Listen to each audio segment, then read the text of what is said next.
Kambe Thixo kungenteka yini ukuthi lelihlane lesikhulekela kilo ngilo lelibamba umkhuleko wethu?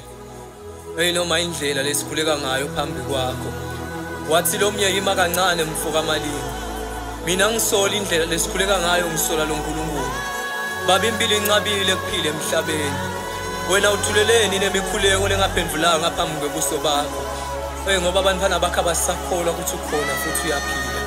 Ngithena ngilalela imisingo yabo ngetindlebe tami lephuma etindzebeni temlomo yabo. Sebanako ukubabata abukhulu betinkinga labahlangabetana nato kunekubabata abukhulu bakho. Nami ngiyakhumbula mhla ngitinikela kule mpilo ngiba lisotsha lemhlatshelo. Lekusula umjuluko wethi nyembethe itamake emcashweni. Ngekuncipha kwamathuba emsebenzi solo ngihlupheke ibelesele njalo mani. Angifuni ukukhuluma ngelikhala kithi lelaphenduka inhlekise emangweni. Ngoba nasemathandweni ngise ngisole ukuthi nginelishwa. Kanti lithandvo lanamuhla lisaphefumuli ngaphandle kwemali.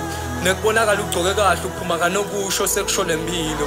Thixo uthuleleni nemikhuleko lengaphendulanga phambi kwebuso bakho. Ngoba abantwana bakho abasakholwa ukuthi ukhona futhi uyaphila. Nama ke ngithule kukhulume wena Moya Ongcwele.